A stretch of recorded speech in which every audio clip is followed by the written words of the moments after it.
Sopir dan kernetnya Bas Putra Sulung menghilang setelah ditabrak kereta api di Martapura, kini dicari polisi.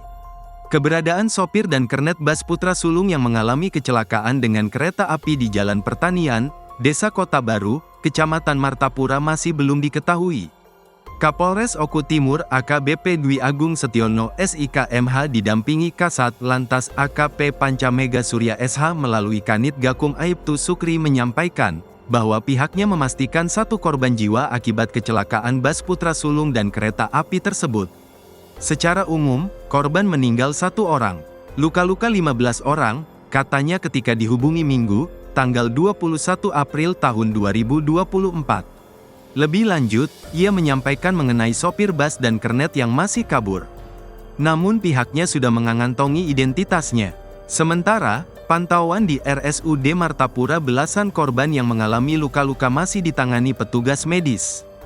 Bahkan, ada beberapa pasien juga langsung dirujuk ke rumah sakit di Baturaja dan Belitang oleh pihak keluarga yang bersangkutan. Kapolres Oku Timur AKBP Dwi Agung Setiono bersama Wakapolres Kompol Polin Papahan langsung meninjau lokasi kecelakaan.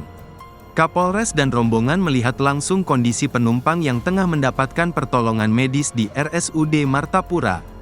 Untuk jumlah korban yang meninggal dunia 1, kemudian terdapat 15 dirawat di RSUD Martapura.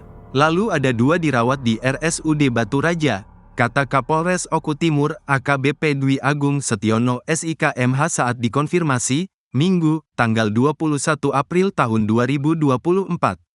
Mengenai jumlah penumpang ada sekitar 40 orang, sehingga 25 hanya alami luka ringan dan syok.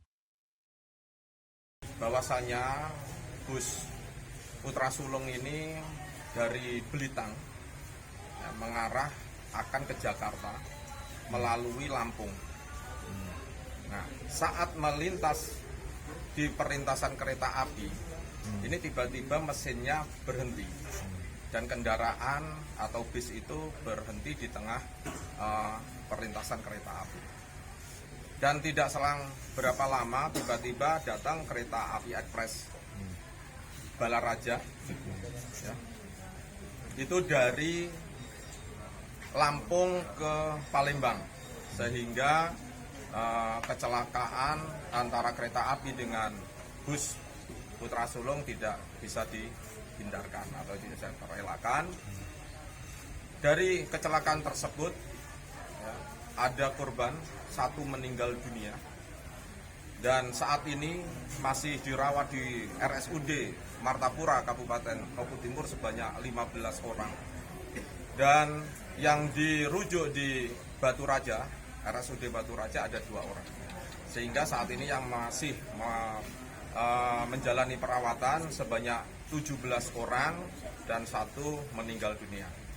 Untuk jumlah penumpang itu sekitar 40-an, ya 40 orang, sehingga sisanya sekitar 25 ini hanya luka ringan maupun shock, dan tadi memang ada beberapa yang minta obat ke rumah sakit dan saat ini sudah kembali ke tempat masing-masing, dan tentunya kita berharap yang lainnya juga cepat diberi kesembuhan. Mungkin itu yang bisa kami sampaikan saat ini. Izin Komandan, tadi katanya sempat turun, ada sebagian penumpang turun ya? Ya, betul. Khususnya yang ada di bagian depan karena saat berhenti dan beberapa kali terdengar suara klakson dari kereta api, dan yang mengetahui dapat beberapa yang menyelamatkan diri dengan keluar dari bus, dan rata-rata yang saat ini dirawat di RSUD Martapura maupun yang korban meninggal posisinya masih di dalam bus. Untuk sopir sendiri kemudian? Untuk sopir saat ini masih belum bisa dimintai keterangan karena supir bersama keneknya sesaat setelah kejadian melarikan diri, dan kita sudah mendapatkan identitasnya, dan nanti tetap kita saat ini tim kami sedang melakukan penyelidikan, dan tentunya kami berharap dan menghimbau kepada sopir untuk menyerahkan diri untuk mempertanggungjawabkan apa yang telah terjadi. Download Tribun X sekarang, menghadirkan lokal menjadi Indonesia.